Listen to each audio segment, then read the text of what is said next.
Hi Booktube, it's Amy. I'm back with Chapter 4 from J.M. Barrie's novel Better Dead from 1887. The London cabman's occupation consists in dodging thoroughfares under repair. Numbers of dingy streets have been flung about to help him. There is one of these in Bloomsbury, which was originally discovered by a student while looking for the British Museum. It runs 100 yards in a straight line, then stops, like a stranger who has lost his way, and hurries by another route out of the neighborhood. The houses are dull, except one, just where it doubles, which is gloomy. This house is divided into sets of chambers and has a new frontage, but it no longer lets well. A few years ago, there were 2 funerals from it within a fortnight, and soon afterwards another of the tenants was found at the foot of the stair with his neck broken. These fatalities gave the house a bad name, and as such things do in London. It was here that Andrew's patron, the president, lived. To the outcast from work, to get an object in life is to be born again.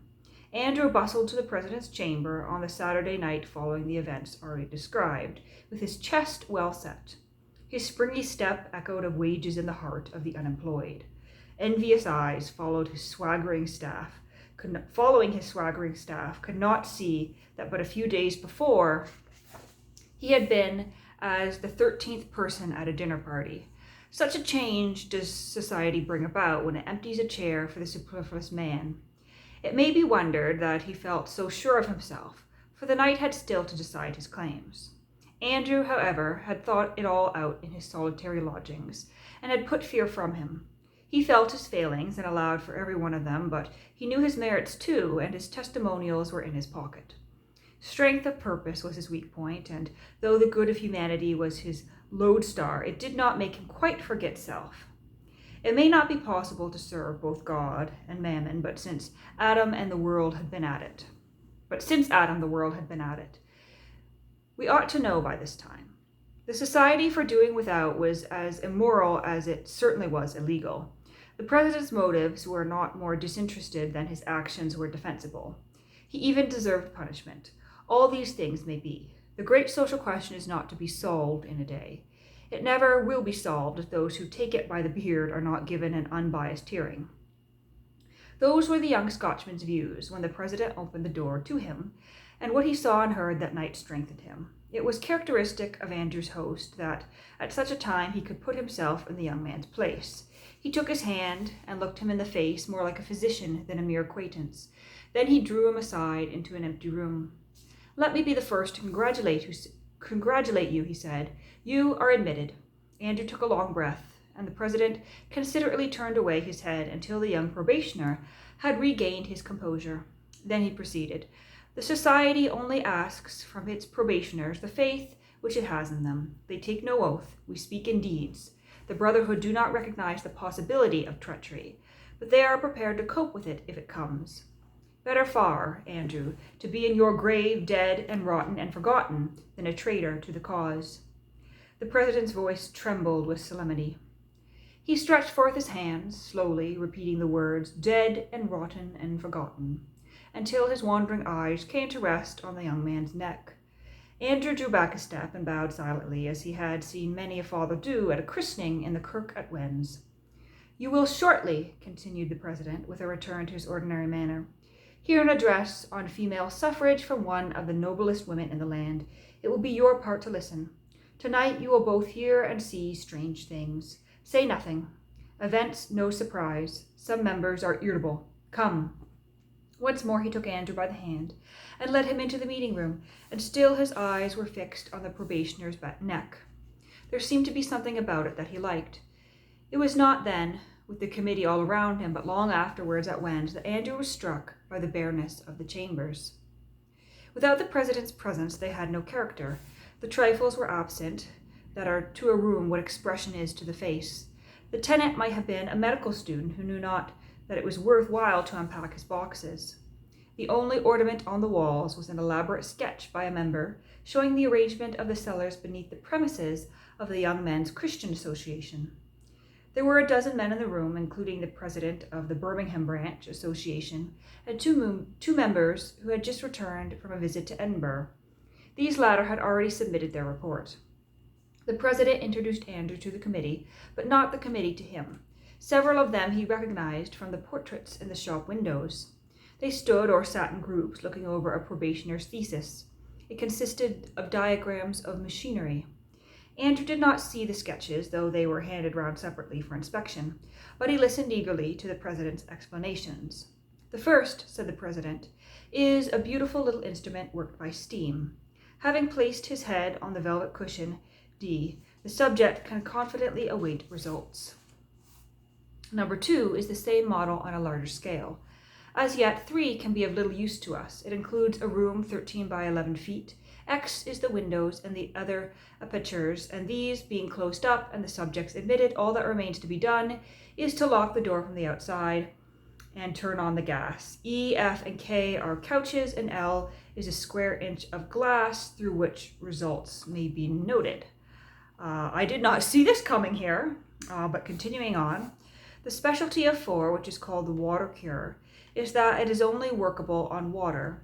It is generally admitted that release by drowning is the pleasantest of all deaths, and indeed 4, speaking roughly, is a boat with a hole in the bottom. It is so simple that a child could work it. C is the plug. Number 5 is an intricate instrument.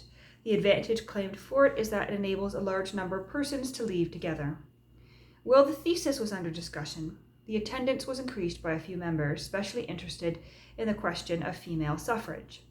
Andrew observed that several of these wrote something on a piece of paper which lay on the table with a pencil beside it before taking their seats.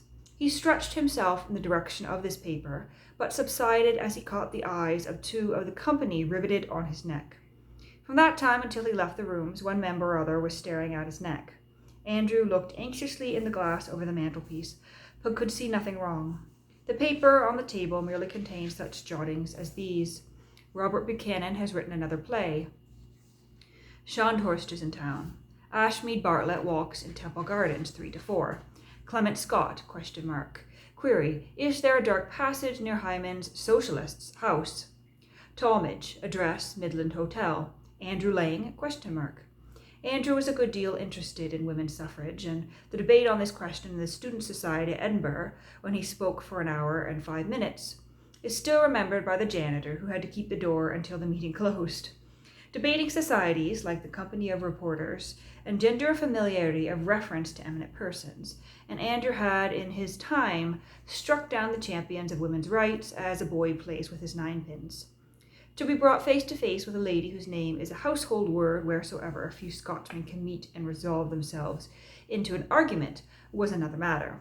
It was with no ordinary mingling of respect, with curiosity, that he stood up with the others to greet Mrs. Fawcett as the president led her into the room. The young man's face, as he looked upon her for the first time, was the best book this remarkable woman ever wrote. The proceedings were necessarily quiet, and the president had introduced their guest to the meeting without Andrew's hearing a word. He was far away in a snow-swept university quadrangle on a windy night when Mrs. Fawcett rose to her feet. Someone flung open the window, for the place was close, and immediately the swirl of a bagpiper broke the silence. It might have been the devil that rushed into the room. Still, Andrew dreamed on. The guest paused. The members looked at each other, and the president nodded to one of them. He left the room, and about 2 minutes afterwards the music suddenly ceased. Andrew woke with a start, in time to see him return, write 2 words in the member's book, and resume his seat. Mrs. Fawcett then began. "I have before me," she said, turning over the leaves of a bulky manuscript, "a great deal of matter bearing on the question of women's rights, which, at such a meeting as this, may be considered read.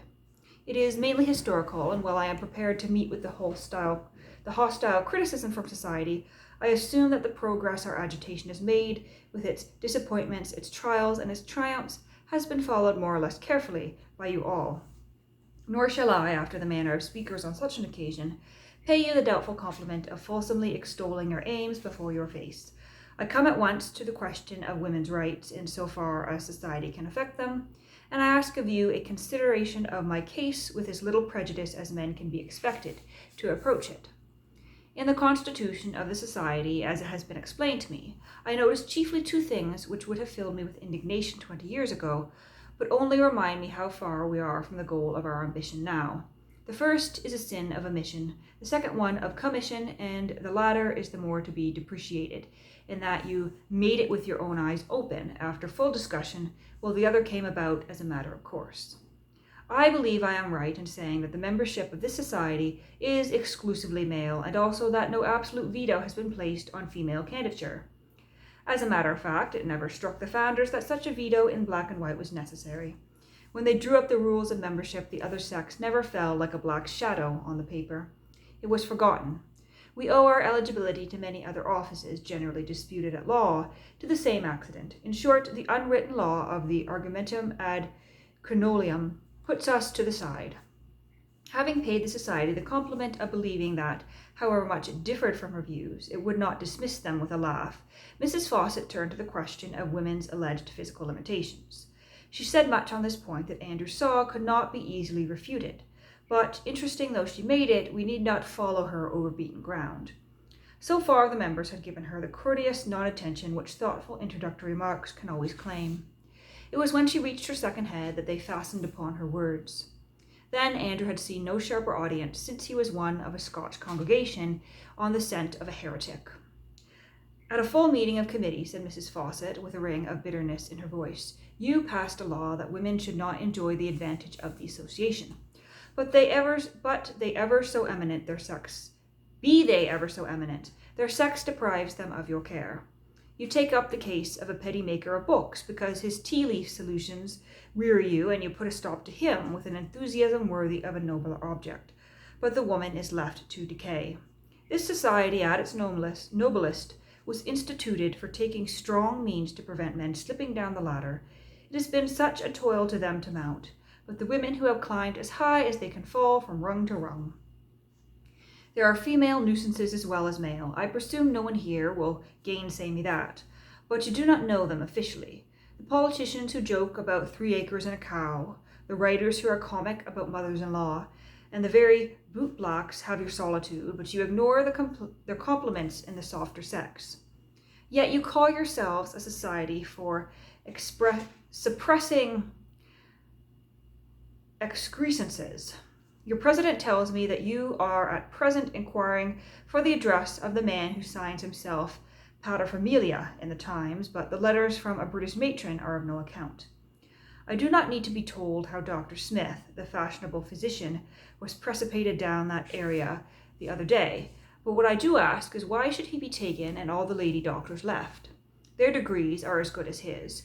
You are too manly, you say, to arrest their course. Is injustice manliness? We have another name for it. We say you want the pluck. I suppose every one of you has been reading a very able address recently, delivered at the meeting of the Social Science Congress. I refer to my friend Mrs. Kendall's paper on the moral aspect of the drama in this country. It is a powerful indictment of the rank and file of her professional brothers and sisters, and nowhere sadder, more impressive, or more unanswerable than where she speaks of the involuntary fall of the actor into social snobbishness and professional claptrap. I do not know how the paper affected you, but since reading it, I have asked in despair, how can this gifted lady continue to pick her way between the snares with which the stage is beset? It is possible that the time may come when she will advertise by photographs and beg from reporters the pars she now so scathingly criticizes? Nay, when I look down upon the drop scene at St. James Theatre, I ask myself if the deterioration has not already set in. Gentlemen, is this a matter of indifference to you? But why do I ask? Has not Mrs. Lynn Lytton another article in the new 19th century that makes her worthy of your attention? They are women, and the sex is outside your sphere. It was nearly 12 o'clock when Mrs. Fawcett finished her address, and the society had adopted the old good rule of getting to bed betimes.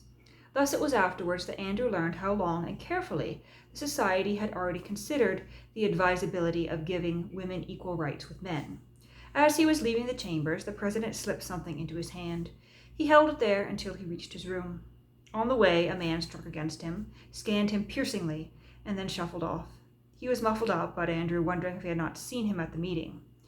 The young Scotchman had an uneasy feeling that his footsteps were dogged. As soon as he reached home, he unfolded the scrap of paper that had been pushed into his hand. It merely contained these words, "Cover up your neck." And that is quite puzzling. I admit I am not sure where this story is going, so it certainly seems to be that this society is a society that goes about murdering people who I guess are about to fall from the pinnacle of their life, or what they perceive to be the precipice of their career. And this odd debate on whether they should be murdering women as well. That seemed to be the impression I got, whether to murder women or perhaps to allow women to enter the society to murder people. And this is quite bizarre. I was a bit thrown off by that thesis they were examining with the gas chambers. I did not expect to come across that. This is quite a bizarre book, and I can certainly understand why it's no longer in print. But we're about halfway through. We will carry on tomorrow with chapter 5. Hopefully we will find out soon what this bizarre society is all about.